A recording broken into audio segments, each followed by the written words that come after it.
Forgiveness is an essential spiritual practice for Christians. It's not an optional thing, but it is an essential thing. I might go so far as to say that those who cannot practice forgiveness in their own lives really can't fall into the practices that we really associate with being a Christian. You might question, if you can't practice forgiveness in your own life, can you really wear that label at all? Now, I know that if you're someone who struggles with forgiveness, you might really take offense at that. But I tell you, I'm not alone in my thinking.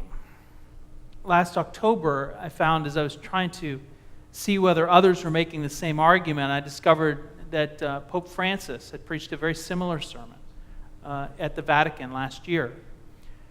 And I think that we're both on solid ground here biblically.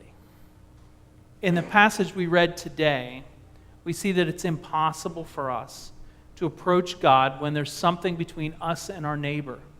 So if you can imagine this, and Jesus in the Sermon on the Mount, which is where this passage comes from, he speaks hyperbolically. In other words, he takes every image, every idea, and he turns it up to 11 so that you will hear it and so that you will listen to it.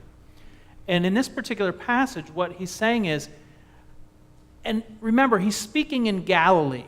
He's preaching this in Galilee. And he's saying, if you go down to Jerusalem to worship, which is 3 days' journey from Galilee, if you go down to Jerusalem to worship and you find yourself in the temple and you realize that there's someone who has something against you, or if you have something against them, walk away. Stop what you're doing, turn around, and go home. Make things right with your brother or sister who has hurt you, and then come back and offer your gift. So in other words, take 3 days to go home, take 3 days to come back, but know that until you do that work, there's not an opportunity for you to be able to make things right with God. That's a pretty strong statement, right? And you can read that throughout this passage. Jesus says, if you're angry with your brother or sister, you'll be liable. If you even say something we would think as innocuous as, you fool, you will be liable. Jesus has this way of taking everything and turning it up to 11 to get our attention, to say, this is serious. Listen to what I have to say. Think about the Lord's Prayer. If you're still not buying into this idea that forgiveness is central, think about the Lord's Prayer. The prayer that we say every Sunday. Forgive us our trespasses as we forgive those who trespass against us. And in Matthew's Gospel speaks a whole lot about forgiveness. Jesus immediately after that follows up by saying, for if you do not forgive, then neither will your heavenly Father forgive you. Makes it very explicit. So Matthew is the place to start. If you struggle with forgiveness, it's the place to begin, to look at what does Jesus have to say about forgiveness. You'll find most of his really salient teachings about forgiveness in that gospel. But trust me, if you come to me looking for guidance about forgiveness, I will not condemn you. I will not tell you, you must forgive, and send you away if you're struggling with it. Because I recognize that some things are much easier to forgive than others. And I also realize that the bigger the hurt is, the longer it takes to get to that place where you can offer forgiveness. And I also understand that no one has the right to set that timetable for someone else. So we forgive a million small things every day. We need to if we're going to be happy. And it's very easy for us, we know, to find ourselves in a situation where one little thing, the person who cuts us off in traffic, the rude cashier at the place where we get coffee in the morning, whatever it is, can set the tone for the whole day. And the question for us is there a way to get past that so that we can actually, get through our day and get through our week and not allow that to ruin it? Well, Adam Hamilton, in his book about forgiveness, it's called Forgiveness, Finding Peace Through Letting Go. It's one of the books I recommended last week. He has this great little process for not allowing these little things to kind of ruin everything that comes after. And it has this acronym, RAP, R-A-P. So R is remember. And remember a time when you committed the exact same offense. So, for example, when you think about someone who has cut you off in traffic, have you never cut anyone off in traffic before? Can anybody seriously say that they've never cut anybody off? Right? This is New Jersey, after all, right? There's always, more traffic than you expect. There's always more congestion than you expect. There's always a road closure or a lane closure when you don't expect it. You have cut somebody off and not intended to. Well, when we remember that we've done it, it makes it a whole lot easier to sympathize with the person who's done it to us. So first is remember a time when you committed the same offense. Second is assume. Assume the best about that other person. In the same sense that you'd want them to assume the best about you. So what kind of excuses do we make when we make a mistake? You know what? I was having a really bad day. We always have an excuse. Well, that person has an excuse too, right? They have an excuse too. Maybe today's the day that they got a terrible diagnosis for themselves or for somebody that they care about. Maybe they just lost someone who's very dear to them. There are probably reasons behind the way that person is acting. So assume the best about them. Now the third thing is to pray for them. And not to pray for them in the sense that pray, Lord, please help this person not to be such a jerk, right? Like not a prayer that goes in that direction, but rather a prayer that really looks to bless that person.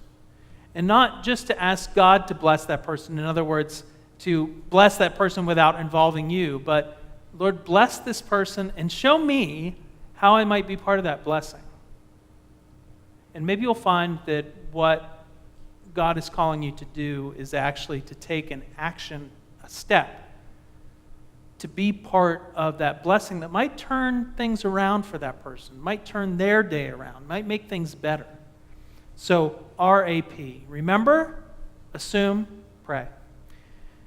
Now, that's good, and that's, I think, a really helpful little construct, but at the same time, I imagine that most of our struggles with forgiveness are probably about things that are a whole lot bigger than that. We may be struggling to forgive an abusive parent. We may be struggling to forgive a spouse who has really broken trust with us. We might be really having a hard time forgiving a son or a daughter or a grandson or a granddaughter who has become somebody very different because of an addiction. We might be struggling with any one of these really deep and serious hurts. And we might recognize that we'd say, you know what, I'm justified in not forgiving this person. And maybe anybody that you would tell the story to would say, you know what, you are justified in not forgiving that person. But what we don't realize is that when we choose to take that path, that there is a price to be paid for it. And so there's a bit of wisdom from Bishop Desmond Tutu's book. I talked about it last week, the Book of Forgiving. He says that by failing to forgive someone who's hurt us, that what we're doing is we're shackling ourselves to them. Now, you've all seen movies where there's a prison break, right, and two people can't stand each other, right, are forced to travel down this road together. They can't they're desperate to break apart these bonds that are keeping them together. Well, that's kind of what's happening when we're failing to forgive that other person. We are attached to them. And we're attached to them because what we've said in our own minds is, I'm not forgiving them as a way of exacting some sort of retribution upon them, as a way of punishing them. But the thing we don't realize is that there's a conditionality to that. In other words, we're allowing that person then to, through the way that they react, to govern how we're going to view the whole situation. So what I'm saying is, you might set out with the idea that you're going to punish them. Well, what if that person really doesn't care that you're not forgiving them? Now, every time you see them and it's clear that they don't care that you're not forgiving them, how are you feeling? You're feeling like that wound is opening up over and over again. So you're still bound to them, whether you like it or not. And you're allowing that other person's response to govern how you're going to feel for the rest of that day, at least. Does that make any sense? To give someone that power over you? So understand this. We forgive not because of anything someone does or does not do. Because of a reaction we get or we don't get. We're not forgiving for them. We're forgiving for us. And that's important for us to remember. We're not forgiving for them. We're forgiving for us. Now, this is hard because many of us will think about forgiving and say, well, if I forgive, that means that I condone what they've done, doesn't it? It means that I'm setting aside what should be some real consequences to what they've done. It means that I'm really saying that hurt didn't happen, and I know that it did. But forgiveness is not any of those things. It's not trivializing the hurt. It's not condoning. It's not pretending like it never happened. In this book of forgiving from Bishop Tutu, he talks about what he calls a fourfold path of forgiveness, which I think is helpful to illustrate how this process works. So the fourfold path, and it's 5 verbs that work together here. Tell the story, name the hurt, offer forgiveness, and then renew or release the relationship. So these first 2 steps really go together. Telling the story means to be able to talk about what's happened. For some kinds of hurts, it can take us a long time even to get to that place, right? Where we can just talk about it. But in talking about it, the thing that we have to be able to articulate is, why did it hurt us? How did it hurt us? How did it affect us? How does it continue to affect us? That's the second step. Tell the story, then name the hurt. And then offer forgiveness. And then you can decide what happens with the relationship. And see, this process is not dramatically different from what the Bible itself says. Again, looking at Matthew's gospel about forgiveness. Matthew 18 describes a process whereby people who in the church hurt each other can come to a mutual understanding and forgiveness and be able to move on with their relationships. And in fact, Matthew 18 is a passage that we use to build what we call our community covenant. And it's a process, a set of expectations, a set of guidelines in terms of how we as members of the church will get along with each other. And it's something that we present to every new members class. We talk about it. And it's something that's really important to me. So this idea of working through and challenging. And it's important that we try our best to share with people who have hurt us the story of how we've been hurt and what it's meant to us. Because that's where the accountability comes in. That's where we know that forgiving is not condoning. Forgiving is not saying, oh, it never happened. No, when you tell the story, you make it clear. There was a real hurt. So that's the accountability.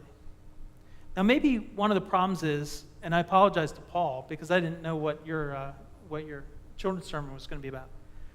But maybe part of the problem is we've come to think of forgiveness as condoning because we usually use language that's very imprecise when we forgive somebody. So when somebody comes to us and says, I'm sorry, what's our typical response?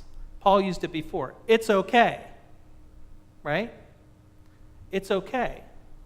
Well, it's okay sounds an awful lot like you condone what just happened, right? You bit my hand. That's okay. Right?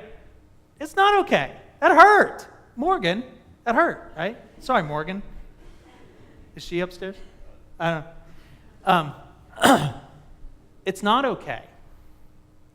It's important for us to get more precise with our language. Instead of saying, that's okay, We say, I forgive you. When we say, I forgive you, it carries a lot more weight. It carries a lot more meaning. It shows that you've actually reflected on what's happened. You've processed it. And doesn't mean the hurt isn't still there, but it says you're letting go. I forgive you. Now, last week, someone asked the question in the other service, and this happens very frequently, about what happens when forgiveness is really only one-sided. In other words, when there's really not an opportunity for us to interact with that person who hurt us. And that could be for a whole number of reasons. It could be because they were a stranger to us to begin with. It happened in a very kind of brief encounter with someone where we were hurt. It could be that that person was close to us, but now they've passed on. It could be that the relationship ended. Any number of reasons. It could be that they just won't acknowledge that there's any hurt there to begin with. Where forgiveness becomes a very one-sided thing, where it's something that we have to do. The other person really isn't involved in the process in any way. I hope, first of all, that when you find yourself in that kind of a situation, you remember some of the things that we're talking about today. To recognize that both spiritually and physically, mentally, emotionally, and we are talking about a physical thing here because there's been a lot of research to suggest that forgiveness is actually good for your health. Okay? Even if the other person never repents, never knows you've forgiven them, even if they don't care, remember that forgiving is something that you do for you and not necessarily for them. But the thing about the fourfold path is that it even works in the case where someone is not present with you. So you'll see as you work through this, it's not until step 4, it's not until you've offered forgiveness that you actually decide whether or not you should renew the relationship or release the relationship. And I like that language because, again, it recognizes that there really are consequences. It's not that you're just going to pick up where you left off. That's not possible anymore. You need to renew the relationship on a new set of terms, a new set of ground rules, a new set of understandings that say, no, this is how it's going to be. You've hurt me once. You need to understand I don't want this to happen again. So some of this is the way that we make sure that there are consequences. And that ties in with the idea, too, that somebody else asked about, was the idea of forgiving and forgetting. So frequently somebody will say, Pastor, you know what, I can forgive them, but I can never forget, right? And the way that they say it, it makes it very clear, no, you really haven't forgiven either, right? I'm having a hard time buying it when your teeth are like, "Arr." Just really don't buy it, okay? And you kind of spit their name at me. And I get the idea, and I get the need for, there are times when you can wipe the slate clean, but there are other times when, you really can't. And that's okay. There are times when that's okay. So I was with one of our members, I was at the Burlington County Courthouse. And I was sitting through a morning's worth of proceedings, to get to our friend's proceeding. And one of the things that I heard that day, one of the cases that was heard, it was a sentencing hearing for someone who had stolen like $80,000 from a congregation. They were the treasurer of this congregation in Burlington County. I'm not going to say which one. Well, it came out during the sentencing that this person had a record of previous financial mismanagement and obstruction of justice and a whole number of other charges. And yet the congregation had still put them in charge of the money. Now, there's a passage in Hebrews that says, I will remember their sins and lawless deeds no more. That's God's response to us. But the insurance company does not see it that way, right? If you knowingly put someone who has this history, my gosh. So, yes, you can forgive, but again, when you renew that relationship, you renew it on a new set of terms. Yes, I forgive you, and we're going to continue on. But you know what? I'm sorry, you can't be in charge of the money anymore. I'm sorry. That's just the way that it is. Forgiving doesn't mean that all the consequences are taken away. There's still consequences. Even for the thief on the cross, right? Jesus says, today you will be with me in paradise, right? He's still under the sentence of death. Jesus hasn't removed him from the cross. There's still consequences. So, that's why after a major hurt, the decision isn't whether to continue the relationship and pick up where you left off. It's about whether or not you're going to renew it or release it. So I hope you heard the point for today. The point for today is that as Christians, we need to forgive. We've been forgiven so much that our task then is to extend that forgiveness to others. Otherwise, how can God trust us to be messengers of this good news? Okay? We need to be able to show that we are able to forgive ourselves. One more story. So 4 years ago this month, it was August 5th of 2012, there was a shooting attack at a Sikh temple in Wisconsin. Do you remember this? Before the events that happened in Charleston, this was the worst attack of its kind on a house of worship in the United States. And the perpetrator was a man who was affiliated with white supremacist groups. And it's assumed that he had done this attack out of hatred for the Sikhs, who are a religious group from India. Now, we don't know exactly what his motivation was because he killed himself at the scene.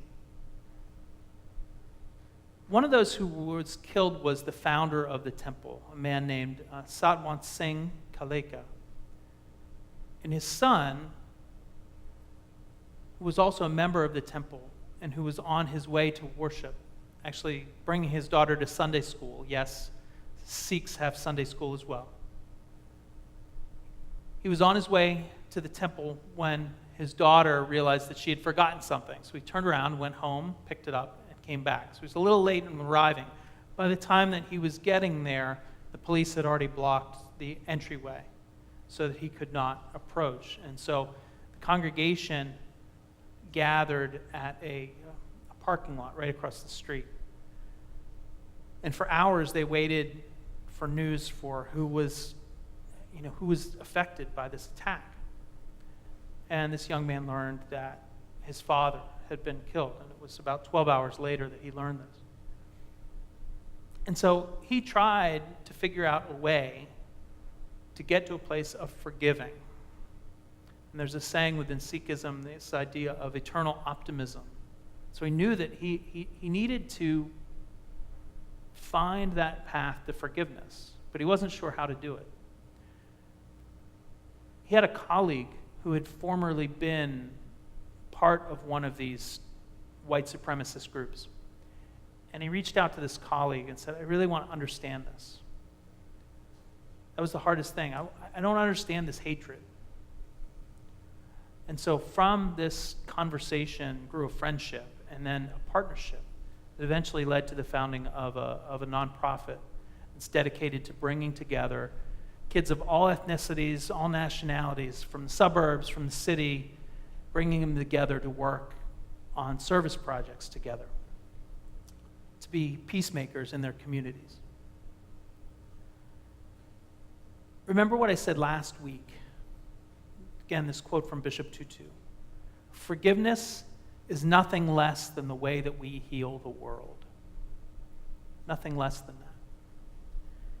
And surprisingly, it's also the way in which God heals us.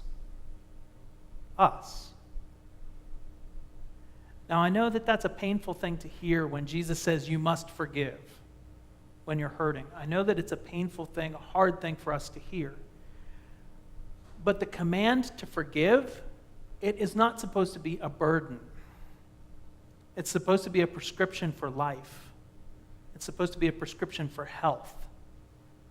It's supposed to be a prescription for connection with one another and with God. It's essentially an invitation to start a new chapter and to open a new door. So don't remain shackled to the people who have hurt you. Instead, accept Christ's invitation to be free. Amen?